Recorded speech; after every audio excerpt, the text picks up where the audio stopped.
সুলাইমান আলাইহিস সালাম যিনি সারা পৃথিবীর বাদশা ছিলেন, সুবহানাল্লাহ। ছোট পিঁপড়া থেকে শুরু করে নাবাতাত, শাজারাত, সমস্ত মাখলুকাত তেনার আওতাধীন ছিলেন। তিনি যখন হিসাব নিকাশ নিতেন প্রতিদিন, জিন্নাত, মানুষ, পিপিলিকা, পাখি, পশু সবাই দিন শেষে সুলাইমান আলাইহিস সালামের কাছে হিসাব নিকাশ দিতেন সারাদিন কি করছে। সুবহানাল্লাহ বলবেন না? তেনারও নবী হলেন আমাদের নবী। তেনারও নবী কে? আমাদের নবী। সুবহানাল্লাহ বলবেন না? একদিন সুলাইমান আলাইহিস সালামের কাছে কাক আসলো। কাক আসছে, বলতেছে ইয়া সুলাইমান আলাইহিস সালাম। সালাম দিল। সালাম দেওয়ার পর বলতেছে আমি কাক থাকতে চাই না। কাক চিনছেন তো? ক্রো, কাউয়ার কি? গিয়ে বলতেছে আমি কাক থাকতে চাই না, আমি এমন কালার কালা, মানুষ দেখলে আমারে কয় পালা, খালি ডিলা মারে, আমি কারো কোনো ক্ষতিও করি না, গিয়ে ময়লা আবর্জনা খাই, তারপরও মানুষের বড় অশান্তি, আমাকে কষ্ট দেয়, আমি এই জিন্দেগি চাই না। দেখেন আপনাকে যে আল্লাহ যতটুকু দিয়েছেন ততটুকুর মধ্যে শুকরিয়া জ্ঞাপন করার দরকার আছে কি নাই? আওয়াজ দেন, দরকার আছে কি নাই? যতটুকু আল্লাহ দিয়েছেন এটা আপনার মঙ্গলের জন্য, ভালোর জন্য দিয়েছেন। কখনো আল্লাহ ইজ্জত দিবেন, কখনো আল্লাহ বেইজ্জতি করবেন। পরীক্ষা নেবেন যে বান্দা ইজ্জত পেয়ে খুশি নাকি নারাজ। সুবহানাল্লাহ বলবেন না? আল্লাহ পরীক্ষা নেবেন। এখন কাক গিয়েছে যে আমি এত কালার কালা, আমার ভালো লাগে না, কেউ আমাকে ভালোবাসে না। সুলাইমান আলাইহিস সালামের কাছে গিয়েছে, আপনি তো পয়গম্বর, আল্লাহর কাছে বলে আমাকে একটু সুন্দর করে ব্যবস্থা করেন না। বলে ঠিক আছে, আগে বলো তুমি কি হতে চাও? বলে আমি রাজহাঁস হতে চাই, ফকফকা সাদা, এই ডাইরেক্ট উল্টা কালার থেকে সাদা হইতে চাই, আমার আর এই জিন্দেগি ভালো লাগে না। এই দেখবেন সমাজের মধ্যে এরকম আছে, যুবকরা যেমন আছে তেমন ভালো লাগে না, এই দিক দিয়ে সাইড কাটিং করে, এই দিক দিয়ে কাটিং করে, কানের মধ্যে দুল পরে। আওয়াজ দেন, আছে কি নাই? একজন কানের মধ্যে এরকম দুল পড়ছে, আমি বললাম বাবা কি পড়েছো? বলে হুজুর দিস ইজ স্টাইল। খুব ইয়া নিয়ে বলতেছে হুজুর স্টাইল। আমি বললাম বলেন কি বাবা, এটা কোন স্টাইল? ধরে মানিয়া মানুষ বানাই দিছে, এটা কিসের স্টাইল? নাউজুবিল্লাহ বলবেন না? আমরা হাসতেছি ঠিকই, কিন্তু বড় কষ্টদায়ক ব্যাপার স্যাপার বর্তমানে, ঠিক না? আভিজাত্য চলে যাচ্ছে, আমাদের মধ্যে পার্সোনালিটি নেই, আমাদের মধ্যে ব্যক্তিত্ব নেই। আমরা মেয়ে মানুষ হয়ে ঘুরতে ফিরছি, কিন্তু মনে করছি এটাই মনে হয় সৌন্দর্য। নাউজুবিল্লাহ বলেন। এরকম অনেকে থাকে, মা বোনরা তো আছেই, পার্লারে গিয়ে যেভাবে মেকআপ করে ৫,০০০ টাকা দিয়ে ১০,০০০ টাকা খরচ করে, বিয়ের আগে আর পরে চিনাই যায় না। আছে কি নাই? যেটা আপনার ত্বক দিয়েছে রব্বুল আলামিন, সেটার মধ্যে অন্য কিছু দরকার নাই, এটার মধ্যেই থাকুন। বেশি যদি সুন্দর হতে মন চায়, ওযু করে দুরূদ শরীফ ৩ বার বলে তারপর মুখের মধ্যে মাসাজ করে নেন, দেখবেন চেহারাটা নূর বানিয়ে দিয়েছে আল্লাহ। কয়বার দুরূদ শরীফ কয়বার পড়বেন? ৩ বার পড়ে ওযু করে ফু দিয়ে পুরো চেহারার মধ্যে মেখে নেবেন, দেখবেন চেহারাটা নূরানি হয়ে গেছে। সুবহানাল্লাহ। তো কাক গেল সুলাইমান আলাইহিস সালামের কাছে, গিয়ে বলতেছে খুব মজার ঘটনা, শুনেন হাদিসটা ভালোমতো শুনেন, এটার মধ্যে অনেক শিক্ষণীয় বিষয়, আপনার হেদায়েতটা লুকিয়ে থাকতে পারে। এখন কাউয়া জিয়া যখন কান্দাগাটি বলে ঠিক আছে তোরটা শুনবো, আল্লাহর কাছে ফরিয়াদ করব। নবী রাসূলদের ফরিয়াদ আল্লাহ শুনেন কি শুনেন না? শুনেন। বলে ঠিক আছে তুমি যে রাজহাঁস হতে চাও, আগে রাজহাঁসের কাছে জিজ্ঞেস করো সে ভালো আছে কিনা, সে সুখী কিনা। এখন কাক বলছে ঠিক আছে নো প্রবলেম, গেল দৌড়ায় রাজার সাথে সালাম দিছে, সালাম দিয়ে বলে ভাই আপনার মতো হতে চাই। সুবহানাল্লাহ বলে। রাজা বলে কেন আমার মতো হবি কেন? বলে আপনার মতো হতে চাই, কত সুন্দর আপনি, এমন ভাবে পানিতে চলেন মনে হইতেছে যেন ভাসতেছেন, নিচ দিয়ে যে পাটা ঘুরিতেছেন বুঝাও যায় না। সুবহানাল্লাহ। আপনি পানিতে ভাসেন, ডাঙাও থাকতে পারেন, মানুষ আপনাকে কত ভালোবাসে। রাজা বলতেছে এটা কোনো জিন্দেগি হইল? পানি আর আমার কালার বুঝাই যায় না। নাউজুবিল্লাহ বলবেন না? কষ্ট হচ্ছে বাবা। বলে এটা কি যে জিন্দেগি? বলে কেন কি হয়েছে? বলে আমার এই জিন্দেগি ভালো লাগে না। কাক বলে বলেন কি, আপনার জিন্দেগি যদি ভালো না লাগে তাহলে ভালো লাগবে কার? এত সুন্দর আপনি, কিসের সুন্দর, কিসের সুন্দর? আমার কোনো এই জিন্দেগি ভালো লাগছে না। কিছুক্ষণ পানিতে থাকতে হয়, কিছুক্ষণ ডাঙায় হাঁটতে হয় আস্তে আস্তে। তুমি তো খুব সুন্দর করে উড়াল দাও, আমি তো উড়ালও দিতে পারি না নিজের শরীরের কারণে, আবার আমাকে পাখিও ডাকে, ডানা তো আছে, উঠতে তো পারি না ঠিক মতো। আছে কি নাই? বলে এই জিন্দেগি ভালো লাগে না। বলে চলেন সুলাইমান আলাইহিস সালামের কাছে আমিও যাব। গেছে, গিয়ে বলতেছে ইয়া সুলাইমান আলাইহিস সালাম, আপনি তো আল্লাহর পয়গম্বর, আপনি নবী, একটু দোয়া করে আমাকে অন্য কিছু বানিয়ে দেন। বলে ঠিক আছে, শর্ত ওটাই কি হতে চাও? বলে হইতে চাই টিয়া পাখি। কি পাখি? টিয়া পাখি হতে চাই। বলে টিয়া পাখি হবা, ঠিক আছে, টিয়া পাখির কাছে জিজ্ঞেস করো সে ভালো আছে কিনা। সুবহানাল্লাহ। বানিয়ে দিব, আল্লাহর কাছে ফরিয়াদ করব, আল্লাহ যদি বানিয়ে দেয় কোনো সমস্যা নাই, কুন ফায়াকুন বললে তো আল্লাহ হয়েও যায়, ঠিক না? ঠিক আছে, যায় জিজ্ঞেস করো আগে টিয়া পাখি ভালো আছে কিনা। এখন খুঁজতেছে, অনেকক্ষণ পর খুঁজতে খুঁজতে রাজহাঁস খুঁজে পায় না, কাক দেখতেছে গাছের আড়ালের মধ্যে টিয়া পাখি দেখা যায়। ডাক দিল, এই টিয়া পাখি ভাই কেমন আছেন? বলে ভালো তো আছি। বলে আপনার কাছে একটা ফরিয়াদ নিয়ে এসেছি, আপনার জীবনটা কেমন? ভালো লাগছে? ভালো লাগছে? ভালো চলছেন? এটা কোনো জিন্দেগি হইল? গাছের পাতা আর আমার কালার সেম কালার। কিছুক্ষণ ধরে তো আমার খুঁজেও পাইতাছিল না। বলে কথা তো সত্য। বলে আপনিও ভালো নাই? বলে না আমি ভালো নাই। বলে কি হতে চায়? বলে আমি অন্য কোনো কিছু হতে চাই, আমার এই জিন্দেগি ভালো লাগে না। তোমরা কেন এসেছো? বলে আমি তো একটু আগে রাজহাঁসের ভাইয়ের কাছে গিয়েছি, উনি ওনার জিন্দেগিতে সন্তুষ্ট না, আমিও আমার জিন্দেগি নিয়ে পেরেশান। আপনিও বলছেন এই জিন্দেগি ভালো লাগে না, তাহলে কোন জিন্দেগি? বলে চলো সুলাইমান আলাইহিস সালামের কাছে চলো, আমিও যাব। যখন সে টিয়া পাখিও গেল, লম্বা ঘটনা আমি সংক্ষেপে বলছি, গভীর খেয়াল। সুলাইমান আলাইহিস সালাম বলে কি সমস্যা? বলে এই জিন্দেগি ভালো লাগে না। বলে শর্ত ওটাই, যেটা হতে চাও তেনার কাছে জিজ্ঞেস করো সে ভালো আছে কিনা। সুবহানাল্লাহ। বলে কি হতে চাও? বলে তিনজন মিলে বলতেছে আমরা ময়ূর হতে চাই। সুবহানাল্লাহ বলবেন না?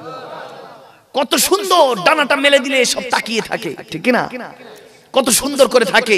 বলে ময়ূর হতে চাই। বলে ঠিক আছে, জিজ্ঞেস করো ময়ূর ভালো আছে কিনা।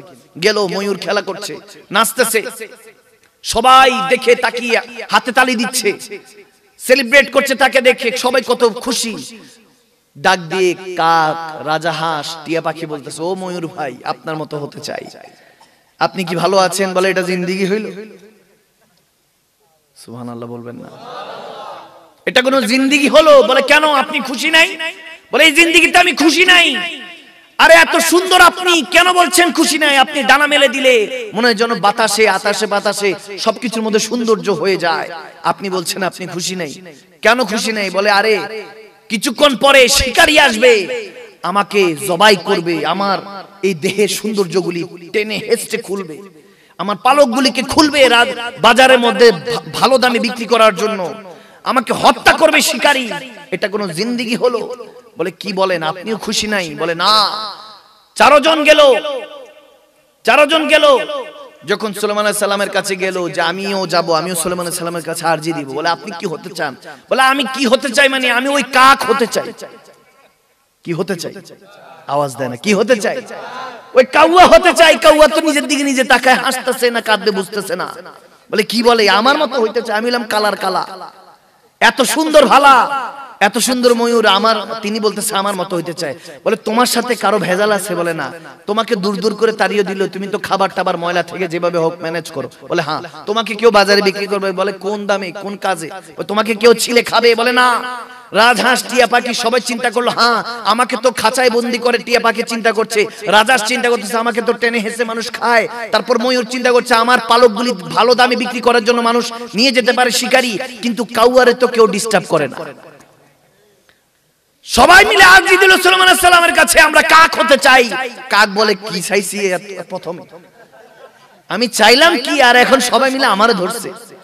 বলে এটা কোন জিন্দেগি? সুলাইমান আলাইহিস সালাম মুচকি হাসি দিয়ে বলেন, আল্লাহু আকবার, তুমি যেমন আছো তেমনটাই তোমার জন্য নির্ধারিত, এটার মধ্যেই তোমার ভালো কিছু রেখেছেন আল্লাহ। এত আস্তে সুবহানাল্লাহ। আর একটু উচ্চ আওয়াজে বলবেন না আলহামদুলিল্লাহ? আর একটু মহব্বতের আওয়াজে বলুন না আলহামদুলিল্লাহ? লা ইন শাকারতুম লাযিদান্নাকুম। আপনি শুকরিয়া করবেন না, আল্লাহ তাবারক ওয়া তাআলা আপনাকে কিছুই দিবে না। রব্বুল আলামিন যেমনটা আপনাকে রেখেছেন তেমনটাই আপনাকে শুকরগুজার বান্দা হিসেবে পালন করতে হবে, ঠিক না? এটা থেকে সবক নিবেন, অন্যের পিছনে লাগা যাবে, অন্যের গীবত করা যাবে। আওয়াজ দেন না, মনে হয় গীবত করবে। অন্যের গীবত করা যাবে না। দয়াল নবী রাহমাতুল্লাহ আলামিনের মতো নিজের অন্তরের মধ্যে মহব্বত রাখার চেষ্টা করুন। দেখেন বুখারী শরীফে হাদিস, হযরত ওমর ইবনুল খাত্তাব ফারুক আযম রাদিয়াল্লাহু তাআলা বর্ণনা করছেন, আমার নবী না খেয়ে থাকতেন 2 দিন 3 দিন। এক ইহুদি আসলো, হযরত ওমর রাদিয়াল্লাহু তাআলার কাছে এসে বলতেছে আমার কিছু টাকা পয়সা প্রয়োজন। সবাই বলতেছে আপনাদের নেতা মুহাম্মদ আরবি সাল্লাল্লাহু তাআলা সাল্লাম তেনার কাছে গেলে নাকি আমার কিছু সহযোগিতা পেতে পারি। বলে হ্যাঁ সঠিকই বলেছে, যেখানে সমস্ত দরজা বন্ধ হয়ে যায় রব্বুল আলামিন রাহমাতুল লিল আলামিনের দরজাটা খুলে দেয়। সুবহানাল্লাহ, তিনি সবার জন্য রহমত। তেনার কাছে গেলে কেউ খালি ফিরে না। দয়াল নবী এরকম বাইরে হাঁটছিলেন, ওই ইহুদি গিয়ে বলতেছেন আমার 2-3 দিন ধরে বাজার খাবার নেই, আমার সন্তানরা না খেয়ে আছে, কি করতে পারি? আমার দয়াল নবী বলছেন দেখেন আদর্শ দেখেন আমার মদিনাওয়ালা, বলতেছে বাজার থেকে আমি নবীর নামে যা পারো বাকিতে নিয়ে যাও। এত আস্তে সুবহানাল্লাহ, যা পারো বাকিতে নিয়ে যাও। বাকিতে নিয়ে গেল, অমুক তারিখে টাকা দিব। এখন দেখেন আমরা কারো কাছ থেকে যদি ধার নেই দেখা যায় পেরেশান করে ফেলি, যে আমার থেকে টাকা নিছে, দেখা যায় এটার বিনিময়ে বেনিফিট দিয়ে দিই, সুদ ঘুষ দিয়ে দিই। নাউজুবিল্লাহ, আছে কি নাই সমাজে? আওয়াজ দেন, আছে কি নাই? টাকা দিয়ে হেল্প করলে কিংবা কোনো ব্যবস্থা করলে এটা তো আমরা বানিয়ে ফেলেছি সমাজ। বর্তমানে এখনকার সমাজ ব্যাংকের মাধ্যমে সুদ ঘুষ এমন ভাবে হালাল করে রেখেছি যেটা কোনো কিছুই না মনে করছি। অথচ কালবুয়ুতিন এটাকে বলা হয়েছে যে আপনি হাসরের ময়দানে যখন উঠবেন সুদ খেয়ে আপনার পেটটা পৃথিবীর মতো গোল হবে। নাউজুবিল্লাহ, আল্লাহ এমন শাস্তির ব্যবস্থা করবেন, জাহান্নামের আগুন আগে থেকে জ্বালিয়ে রাখবেন কবরে যাওয়ার আগে। সুদ ঘুষ হারামকে হালাল বানিয়ে আমরা চলাফেরা করছি। কিভাবে বুঝাবো আপনাদেরকে এগুলো? কোন ভাবে বুঝালে এগুলো বুঝবেন? আমার দয়াল নবী রাহমাতুল্লাহ আলামিন যখন সেই ইহুদিকে বলল যে যান নিয়ে যান, নিয়ে গেল। এখন 3-4 দিন আগে, আর 3-4 দিন ডেট আছে, টাকা দিতে হবে। হযরত ওমর একটু ডাক দিলেন রাগান্বিত হয়ে যে এই তোমার টাকা পয়সা পাইতো, তুমি আমাদের নবীজির কাছ থেকে টাকা ঋণ করেছো, টাকা দিচ্ছ না কেন? যখন কড়া ভাষায় বললেন, আমার নবী খুব কষ্ট পেয়ে ডাক দিলেন হযরত ওমরকে, ওমর কেন এইভাবে বকা দিচ্ছ তুমি? সে আমি তার থেকে টাকা পাই, ঠিক আছে, এখনো 3-4 দিন বাকি, কিংবা আরো 1 সপ্তাহ যাক, তুমি মনে রেখো আমি যে তার থেকে টাকা পাই তার যত সওয়াব, ভালো কাজের সওয়াব হবে, সে সওয়াবগুলি আমি নবী মুস্তাফার কাছে আসতে থাকবে। সুবহানাল্লাহ, যে টাকা দেয় সে শুধু বড় নয়, যদি টাকা দিতে দেরি হয়, যে টাকা দিবে তার যদি দিতে দেরি হয়, সে যা সওয়াব করবে দেখা যাবে সব সওয়াবটা ওই যার থেকে ঋণ করেছে তার নামায় আমলে আল্লাহ দিয়ে দেয়। সুবহানাল্লাহ, কত ফায়দা! মানে কোন কষ্ট ছাড়া আমলের সওয়াব পাচ্ছেন। আমার নবী যখন এটা জানালেন, হযরত ওমরকে বললেন যে তুমি এই মুহূর্তে 20 বক্স খেজুর পাঠিয়ে দাও। সুবহানাল্লাহ বলবেন না? ওই ইহুদিকে যখন টাকা পয়সা দেওয়া হলো, যখন কিছু টাকা পয়সা দিলেন, খেজুর দিলেন, ইহুদি তখন চোখের পানি ছেড়ে কাঁদছে। এই কোন ইসলাম, এই কোন ধর্ম, যে ধর্মের নেতা যেনার থেকে আমি টাকা নিয়েছি, শুনতে পেলাম যে তিনি 3 দিন ক্ষুধার্ত ছিলেন, তেনার ঘরে বাজার নেই, তারপরে তিনি নিজের নামে বাকি করে আমাকে মাল সামান দিলেন, টাকা পয়সা ঋণ করে দিলেন, আমাকে টাকা পয়সা দিয়ে সহযোগিতা করলেন। এটা কোন ধর্ম? এটাই কি ইন্নাদ দীনে ইনদাল্লাহিল ইসলাম? যে তিনি আমাকে, তেনার প্রধান দ্বিতীয় খলিফা আমাকে যখন কটাক্ষ করলেন, যখন একটু কঠিন ভাবে বললেন, তখন সেই ওমরকে, যাকে দেখলে শয়তানও নাকি ভয় পায়, তেনাকে বকা দিয়ে বলতেছেন, ওমর তুমি তাড়াতাড়ি খেজুর দিয়ে তেনাকে যে তুমি কষ্ট দিয়েছো সেটার ঋণ আদায় করো, তুমি এখন তার কাছে ঋণী হয়ে গিয়েছো। হযরত ওমর আমাকে 20 বক্স খেজুর গাছ দিলেন, খেজুর ফল দিলেন। এটা দেওয়ার পরে তিনি চিন্তা মনে মনে করলেন, নিশ্চয়ই এটাই হলো আখেরি পয়গম্বরের নিশানা। আমি তাওরাতের মধ্যে পড়েছি যে যিনি শ্রেষ্ঠ নবী, আখেরি জামান নবী হবেন, তার মধ্যে এই গুণ থাকবে। শেষ গুণটা তালাশ করছিলাম যে তিনি কেমন হতে পারেন, তিনি কি অন্যকে সহযোগিতা করেন কিনা, বিধর্মী হলো সহযোগিতা করেন কিনা। দেখতে পেলেন যে বিধর্মীদেরকেও আমার দয়াল নবী মহব্বত করেন।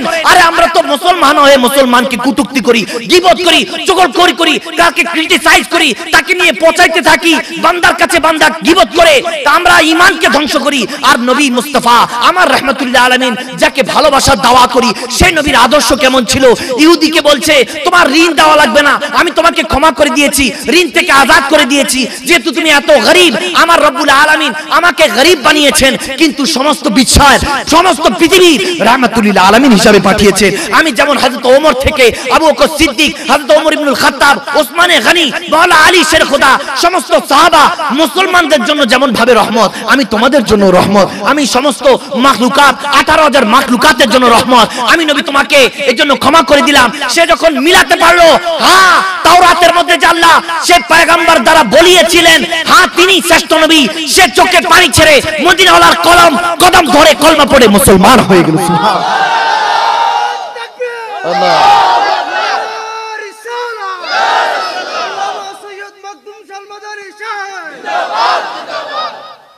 সুবহানাল্লাহ বলেন। সেই নবীর আদর্শ আমাদের কাছে কোথায়? আজকে আমাদের কাছে নবীজির আদর্শ নেই ভিড়ায় আমরা মুসলমান হয়ে মুসলমান ঝগড়া করছি, আওয়াজ দেয় না।